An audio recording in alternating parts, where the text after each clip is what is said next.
Чаваш челги бурчухне, тонже путмейн. Куда мы мелись, истяну И туган тел, и матур тел, әткәм әнкәмнең теле.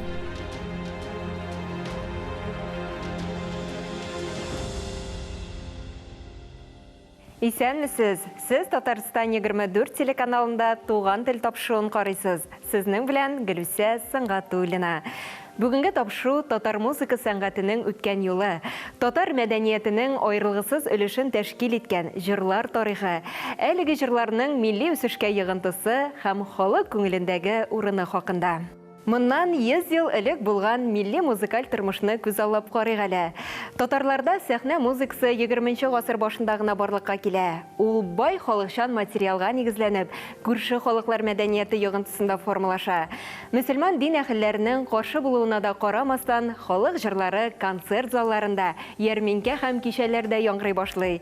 Думбыра, кубыз ише милли уен кораллары урынына гитара һәм гармуннар килә. 1921 елның декабрендә Тоссырның халык мәгарифе комиссарияты карамагында гыйльми үзәк барлыкка килә. Әлеге үзәк республикада фән, мәгариф белән бергә сәнгати эшчәнлекне дә алып барырга тиеш була. Шулай итеп, гыйльми үзәктә музыка комиссиясе төзелә. Комиссия составына ул чорның танылган композиторлары Солтан Гөбәши, Василий Виноградов, Салих Сәйдәшев һәм Газиз Әлмөхәммәтов кертелә. Музыкаль комиссияның эшчәнлеге нәтиҗәсендә шактый күп милли музыкаль әсәрләр иҗат ителә. Мәсәлән, Василий Виноградов 1921 елда симфоник оркестр өчен татар сюитсын яза. 1924 елда Җиһан музыкаль картинасын иҗат итә. 1925 елда Солтан Гөбәши һәм Газиз Әлмөхәммәтов тарафыннан язылган Сония беренче татар операсы дөнья күрә. 1925 елда 15 татар һәм башкорт халык көе языла. 1928 елда исә аларның саны 50-гә җитә. Комиссия шулай ук шәхси затлардан да музыкаль әсәрләр җыя. Барлыгы 250 татар мотивы тупланган ноталар җыентыгы сатып алына. Шулай итеп, гыйльми үзәк татар музыка дөньясын яңа баскычка күтәрүдә шактый күп эшләр башкара.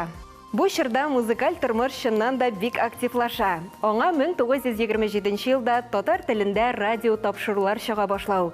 1937 елда Тоссыр җыр һәм бию ансамбле һәм татар филармониясе оештырылу. 1939 елда татар опера һәм балет театры. Шул ук елны халык иҗаты йорты ачылу да зур этәргеч ясый. 1930 елларда Мәскәүдә профессиональ белем алган атаклы татар композиторлары Нәҗип Җиһанов, Фәрит Яруллин, Мансур Музафаров, Җәүдәт Фәйзи, Александр Ключаровларның актив иҗат эшчәнлеге башлана. Аларның иҗатында музыкаль театр, симфония һәм камера инструменталь жанрлар нәтиҗәле үсеш ала.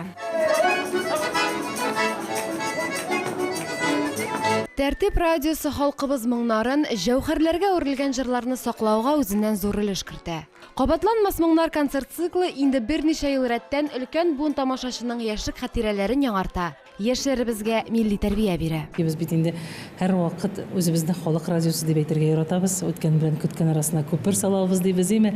Чөнки үткәндә булган, тарихта булган бөтен милли гореф-гадәтләрне, җырларны, тарихта булган инде яхшы әйбер бар, шуларны алып бүгенге көнгә җиткерү белән шөгыльләнә бит инде Тәртип радиосы. Әмма бу концертлар безгә үзебезнең тыңлаучыбыз белән күзгә-күз очрашып, чыннан да дөрес юлда икәнебезне расларга мөмкинлек бирә һәм көч, энергия туплыйбыз без бу концертлардан чын мәгънәсендә. Үз телебездә әйтсәк, барабыз ничек әүвәлге җырларны ретро дип әйтәбез бит инде, аннан соң аларны яңартып җырлаган өлеше ул ремейки дибез инде. Яшьләр элекеге җырларны җырлыйлар. Аннан соң 80нче, 90нчы еллар, 2000нче еллар һәм бүгенгенең иң яхшысына килеп тезелә.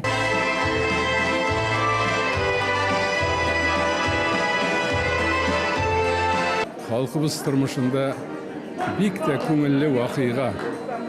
Моннан 10-дән артык ел элек Тәртип радиосы эшли башлаган иде.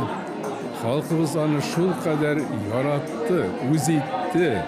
Чөнки ул халкыбызның ничектер читләштерелә торган җырларын, моңнарын яңадан үзенә кайтара башлады. Шуңа күрә аны һәммәсе, бигрәк тә олы яшьтәге кешеләр, яратып тыңлый башладылар. Узган ел 22 сентябрьдә ул үзенең концертын оештырган иде. Шушы Чулпан мәдәният үзәгендә һәм халык шул кадәр күп җыелды. Инде халыкның сорауы буенча яңадан кабатларга булдылар. Менә бүген шушы Тәртип радиосының икенче концерты. Күрегез, нинди бәйрәм, нинди күтәренкелек.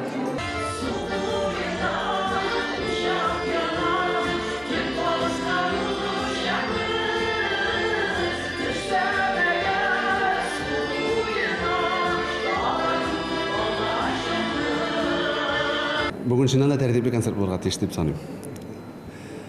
Бұл жырлар біздің халқыбыз жырлары енді біздің бүтін жырларының да үлгісі болып тұра, негізі болып тұра. Шошы жырлардан башқа көп профессионал композиторларны қарасақ та, Салих Сайдашевларны қарасақ, Ансур Музафаровлар, Әйтек Штамяхинлар, аларның бүтін жырлары да шошы халық жырынан айырылмаған. Аларда мұң бар.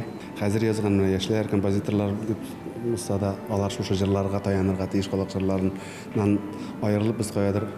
Жырның мен айткенім сөзім бар. Жырның ұрыны жерде көкте түгіл. Жыр жерден айырыла алмайды деп. Мына шу жаңа көк кәмелеп кетерге түгіл, әлінде алымдар ізлеп анда. Шушыннан жерден ізлерге керек жырын. Тамашашы шыннан да һәр моңны, һәр чыгышны шул кадәр җылы кабул итте ки, һәр җырга кушылып утырды. Алкышлар озак тынмады.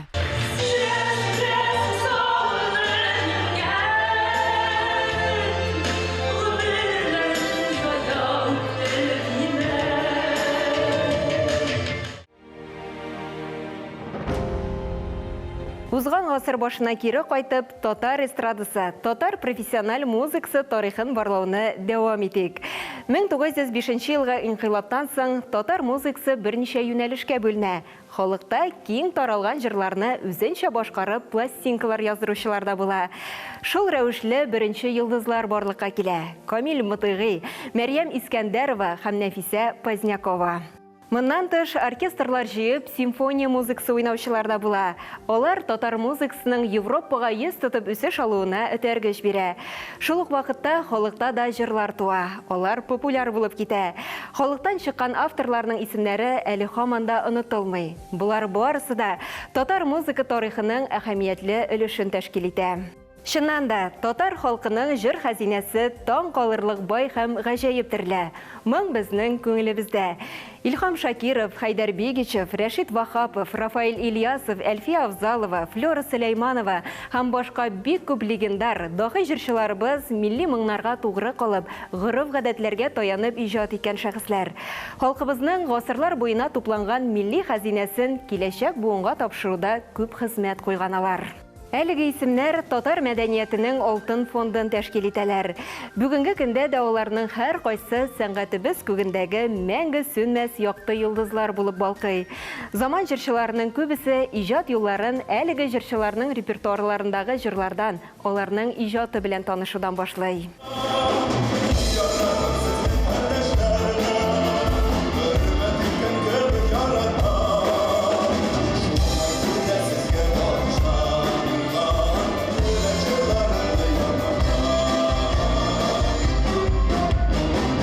Тинчурин театрында синең хакта дип аталган театраль концерт гөрләде. Биредә тамашачы 20 гасырның иң танылган җырларын ишетә алды. Пандемия вакытында безнең шундый сайт барлыкка килде. 100tatar.ru ул 20 гасырның иң популяр, иң яхшы 100 җыры. Аның идеясе Радиф Кашапов иде. Без аны бергә эшләгәнек. Без төрле экспертларны, композиторларны, җырчыларны сораштырып, шундый исемлек рейтинг төзегәнек. Анда иң популяр да түгел, ул шул чорны тасвирлый торган җырлар кирде анда. Анда 100 җыр. Режиссер үзе ул 100 җыр арасыннан 20-гә якын җыр сайлады. Үзенең күңеленә нинди җыр хуш килә, нинди җыр белән ассоциацияләнә, шундый җырларны сөйләде. Шараның режиссеры ГИТИС студенты Камил Гатауллин. Театраль концертның идея авторы да, сценаристы да Камил үзе. 2000 ел, 10-20 ел өчен җырларны үзебез сөйләдек. Мәсәлән, Зуля Камалова, хәтта Зуля Камалованың җыры кергән, Ураза җыры. Шулай итеп безнең акапелладан башланып, оркестр белән дәвам иттереп, электрон музыка белән тәмамлана концертыбыз.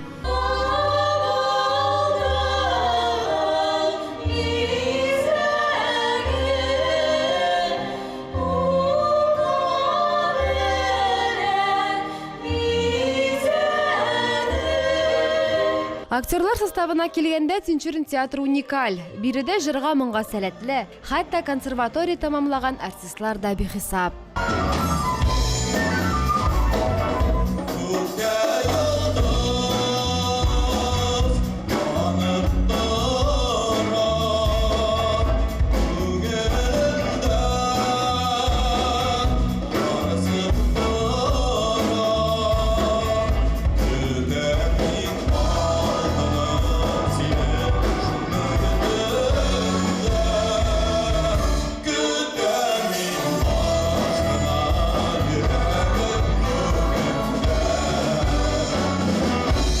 Тауыш, артистлар, оркестр.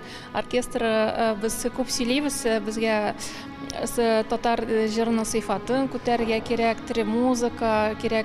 Әмма ул юнәлештә эш бара, җитәрлек түгел дип уйлыйм. Шуңа күрә театрга килеп, безнең артистларыбызга карап, аларның тере тавышларын тыңлап, оркестр көенә хозурланып китеп була.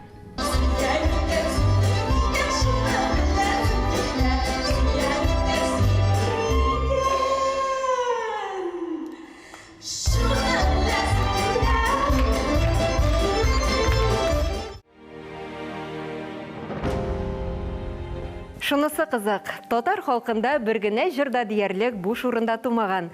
Һәр кайсының үз тарихы бар, шуларның кайберләренә тукталып үтик. Татар халык җыры иске Кара Урман. Бу җыр җыентыкларда 1913 елда барлыкка килә. Ул Казанга Оренбург өлкәсеннән китерелгән дип санала. Сәхнәләрдә башкарылуы белән ул губерния башкаласында популярлык казана. Хәзерге вакытта Кара Урман татарлардагы озын көй жанрының классик үрнәге булып тора. Татар халык җыры Галия Бану. Бу җыр озын гомерле булуы белән Мирхәйдәр Фәйзигә бурычлы. 1916-1917 елларда драматург Оренбургта яшәгән чорында яшь татар кызы язмышы турында пьеса яза. Аны шундагы Ширкәт театр труппасы куя. Соңрак пьесаны Казандагы Сәйяр труппасы да башка театрларда сәхнәгә чыгара. Әлеге әсәрдә яңгыраган төп җыр чынлыкта Сәгадәт Бану дип аталган.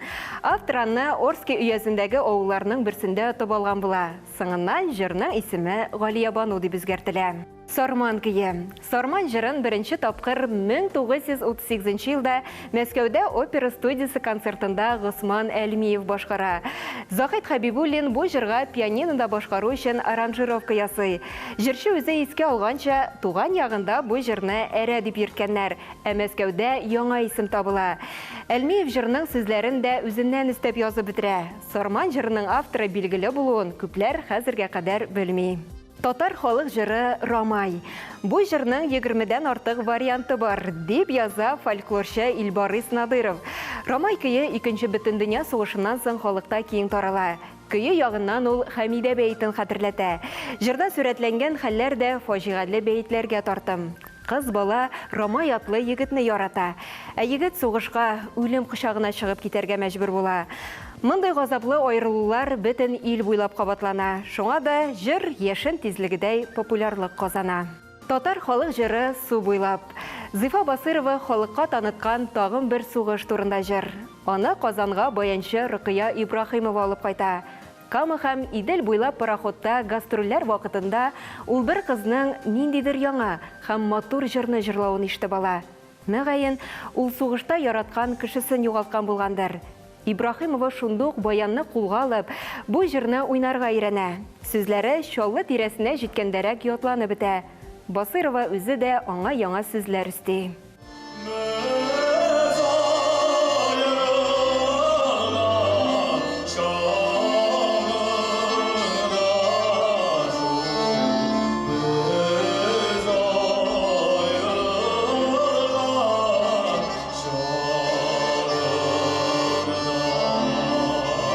Иске Кара Орман деген татар халык жыры инде. Аны мен инде 2005 елда Илхам Шакиров исемендәге халыкара конкурска килеп жырлаган идем инде. Мин әле ул чакта Уфада укый идем, училищеда. Һәм инде менә шул Илхам абыйны тыңлап, аның моңын тыңлап дигән кебек, шул жырны 2005 елдан бирле беләм һәм инде яратып башкарам. Кушлар сайраган шакта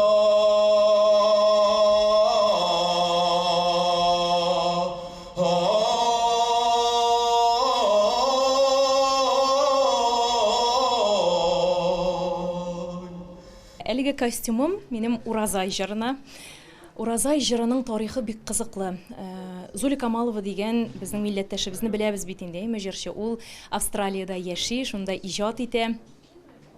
Аның әтисе Мордовия өлкәсе Уразай авылыннан икән. Һәм шушы Уразай җырының сүзләрен нәкъ менә Зуля Камалованың әтисе язган, көен Зуля үзе язган.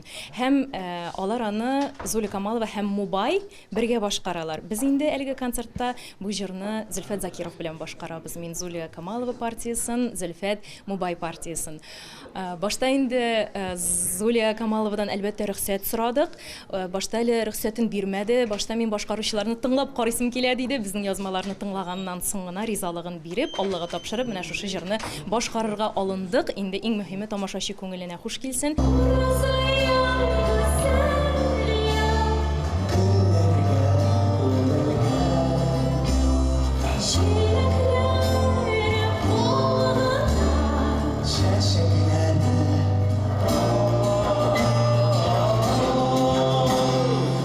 Әлбәттә, оркестрга җырлау бик җиңел әйбер түгел. Моңа репетиция кирәк, өйрәнү кирәк. Һәм без менә Ильяс белән, аның оркестры белән берничә көн шулай җыелып, бергә барлык бөтен коллектив белән репетировать итәк, чөнки минус фонограмма булса, анда әлбәттә такны санап бетереп була. Ә инде оркестр, анда бит һәрбер уен коралы тере тавыш биргәч, үзенең төп җирләре бар, кая ул балай сызгырып ала, кая баян тартылып китә, кайдыр гитара уйнап җибәрә. Шул барлык бөтен әйберләрне төгәлләп бетергәч, без инде менә бүгенге кичкә килеп җиттек.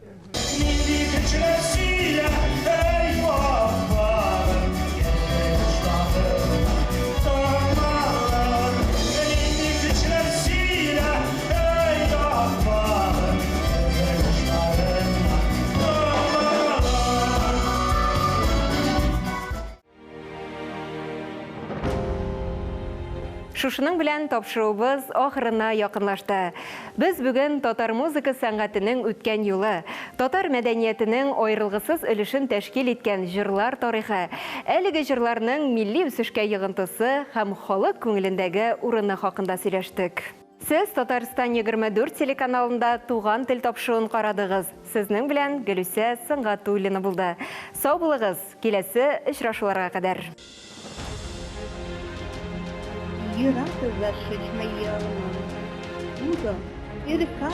Чаваш челги бурчухне, тынже путмейді. Куда мумелись, истяну И туган тел, и матур тел, әткәм әнкәмнең теле.